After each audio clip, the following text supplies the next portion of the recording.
पूछता है भारत कि सुशांत सिंह राजपूत की हत्या केस में सबसे बड़ा संदिग्ध कौन है। पूरा देश जानता है रिया चक्रवर्ती। लेकिन वो आज तक गिरफ्तार नहीं हुई। जानते हैं क्यों दोस्तों? क्योंकि उसकी पहुंच पुलिस तक है। 14 जून 2020 एक ऐसा दिन, एक ऐसा साल जिस साल हमने पता नहीं क्या खो दिया। एक ऐसा इंसान खो दिया जिसको ना जाने कितने लाखों करोड़ों अरबों लोग चाहते थे। और 2020 एक ऐसा साल जिस साल ना जाने हमने कितने लाखों लोगों को खोया, कोविड की वजह से भी। और आज ही हमने एक बहुत बड़ी खबर भी सुनी जिसमें हमने को सुनने को मिला कि 17 तारीख को यहाँ पर 17 दिसंबर को एनसीबी समन करती है करण जौहर को ड्रग्स मामले में पूछताछ के लिए। जी हाँ, और ये मामला कौन सा है? ये मामला वही है जो मामले में बात चल रही थी। एक पार्टी हुई थी, उस पार्टी में एक वीडियो निकल के आई जिस वीडियो में बोला गया वो सफ़ेद कलर का क्या था, जिसमें आज करण जौहर का जवाब भी आया 18 दिसंबर 2020 को। पर उससे पहले वापस चलते हैं 14 जून 2020 को, जिस दिन क्या हुआ क्या नहीं हुआ किसी को आज तक पता नहीं लगा और उस बारे में कोई आज तक कुछ जान भी नहीं पाया। पर साथ ही साथ पूरे देश ने सवाल पूछे, लगातार सवाल पूछे, पर क्या उस सवालों का जवाब उनको मिला? क्या उन सवालों के जवाब में उनको क्या देखने को मिला? क्योंकि यहाँ पर आज भी ट्विटर ओपन करते हैं हम तो ट्विटर पर देखते हैं लाखों लोग आज भी जस्टिस की गुहार लगा रहे हैं, आज भी सवाल पूछ रहे हैं। और इसी सवाल के बीच हमने देखा एक अंजलि शर्मा नाम की यूज़र जो एक सवाल पूछ रही थी, जिसमें उन्होंने कहा कि जो भी चीज़ें हुई एसएसआर के केस में उसमें उनको लगता है कि कुछ भी नॉर्मल नहीं था, कुछ तो गड़बड़ थी, ऐसा उनका लिखना था उस अपने छोटे से मैसेज में। और इसका जवाब दिया एडवोकेट विवेकानंद जी ने, जो एक बीजेपी के नेता भी हैं।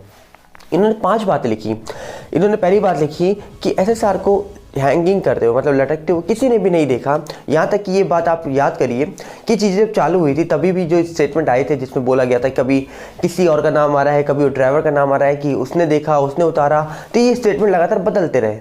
साथ ही साथ उन्होंने दूसरी चीज़ बोली कि अगर ये चीज़ हुई तो क्राइम सीन जो था उसको सील क्यों नहीं किया गया। और यहाँ तक कि अथॉरिटी ने बहुत जल्दी कैसे बोल दिया कि एक साइट है, ये एक सिंपल केस है। ये 3 क्वेश्चन इनके टॉप के। उसके बाद इन्होंने क्वेश्चन पूछा और इसका जवाब जो था इनका बहुत बड़ा जवाब था। इनका जो 5वां और चौथा जवाब है, ये 2 जवाब में इन्होंने लिखा कि आखिरकार जो भी एविडेंस है वो डिस्ट्रॉय किए गए या फिर टैम्पर्ड हुए। क्योंकि हमने खुद सुना, ये देखा, न्यूज़ में देखा कि जहाँ पर पोस्टमार्टम रिपोर्ट में टाइमिंग की बात नहीं आ रही थी और यहाँ तक कि ये भी बोला जा रहा था कि क्राइम सीन जो था उसको पेंट कर दिया गया, ऐसा भी न्यूज़ में दिखाया गया था। साथ ही साथ हमने ये चीज़ें देखी, बहुत लगातार चीज़ें देखी, कंटिन्यू देखी, बहुत न्यूज़ चैनल ने चीज़ें दिखाई कि रूम को, कमरे को, फर्नीचर चेंज है, पेंट कर दिया गया है। साथ ही साथ इनका 5वां क्वेश्चन था कि यहाँ पर मिसलीड हुई है जो भी नेम्स हैं।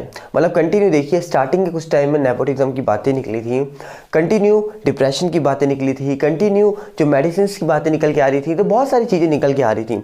और विवेकानंद जी का ये जो 5 इन्होंने जवाब दिए हैं, जो यूज़र क्वेश्चन पूछ रहे हैं, तो लगातार ये जो जवाब है ये जवाब तो दिए जा रहे हैं। ट्विटर में आज भी लोग इंसाफ की गुहार कर रहे हैं। और दूसरी साइड हम देखते हैं कि एक विजय चित्रा नाम की एक्ट्रेस जो बहुत ही फेमस बताई जाती हैं अपनी इंडस्ट्री की, उनके जाने के बाद क्या हुआ उनके साथ, क्या नहीं हुआ ये तो नहीं पता, पर फिर भी उस इन्वेस्टिगेशन को सिर्फ सुसाइड के नाम पे कहा जा रहा था बंद हो गई थी। पर फिर भी आज उसमें एक अरेस्ट हुए हैं और अरेस्ट किसको किया गया है? उनके हस्बैंड को। तो ये इन्वेस्टिगेशन एक टॉप में चल रही है, इन्वेस्टिगेशन इतनी जल्दी चल रही है जिसमें अथॉरिटीज़ बहुत अच्छी हैं।